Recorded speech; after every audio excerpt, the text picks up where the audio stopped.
खमंग पालक पुरी बनवण्यासाठी नाही तर मी पालक घेतलेला आहे. पालकाची पानं स्वच्छ अशी धुवून घेतलेली आहेत. त्याच्यासोबत इथं गव्हाचं पीठ घेतलेलं आहे, पांढरे तीळ घेतलेत, ओवा घेतलाय, चवीनुसार मीठ घेतलेलं आहे, 2 चमचे इथं मी रवा घेतलाय, त्याचसोबत लसणाच्या पाकळ्या आणि तिखट हिरवी मिरची आणि जिरं घेतलेलं आहे.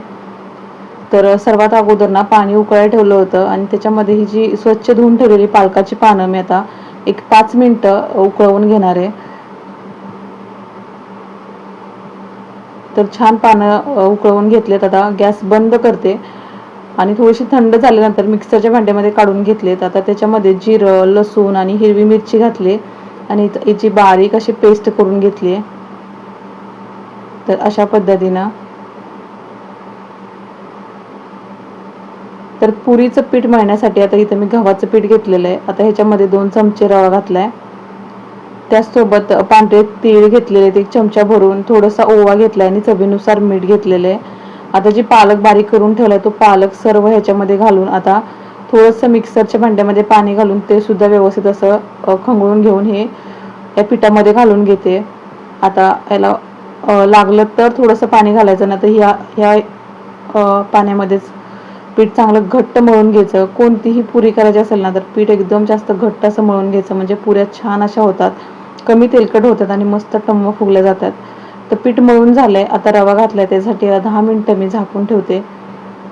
तरी ते मी तेल वगैरे काही लावलेलं नाहीये, फक्त पीठ छान मळून घेतलं होतं. एक 10 मिनिटानंतर बघू शकता थोडंसं पीठ भिजलेलं आहे. आता मी पोळपाटावरती हे पीठ घेते आणि चांगलं याला मळून घेते. पीठ व्यवस्थित मळून झाल्यानंतर अगदी चमचाभर तेल मी या पिठावरती घातलेलं आहे आणि पीठ परत एकदा चांगलं मळून घेते.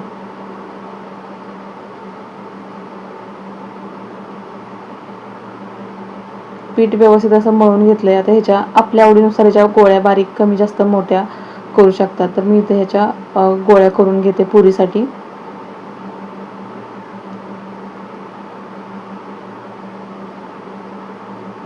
तर एका साईडला मी इथं तेल सुद्धा गरम करायला ठेवलेलं आहे आणि आता पुऱ्या लाटताना मी अजिबात पिठाचा वापर करणार नाही. लागलं तर थोडंसं तेल घ्यायचं, तर अजिबात पीठ सुद्धा आणि तेल सुद्धा लागत नाही लाटताना. पुऱ्या छान लाटल्या जातात. तर तुम्ही बघू शकता पिठाचा वापर न करता अगदी वाटलं तर थोडंसं तेल घ्यायचं.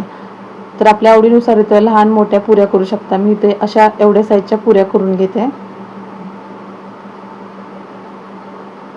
पुरी लाटताना पीठ घेतलं तर तेल पटकन खराब होतं आणि जळलं जातं तेल, त्याच्यामुळे पुऱ्या पण व्यवस्थित अशा तळल्या जात नाहीत.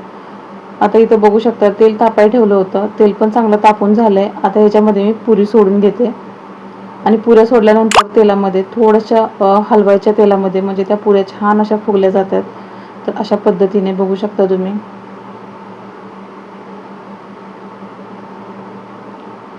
मस्त इथं टम्म अशा पुऱ्या फुगल्या गेलेत. आता दोन्ही साईडून छान खरपूस अशा या पुऱ्या भाजून घ्यायच्या आहेत. तर आपली पहिली पुरी तयार झालेली आहे. अशाच पद्धतीने मी बाकी सुद्धा सर्व पुऱ्या तळून घेते. अशा पद्धतीने तेलात पुऱ्या हलवून घेतल्या की मस्त फुगल्या जातात सर्व बाजूनी.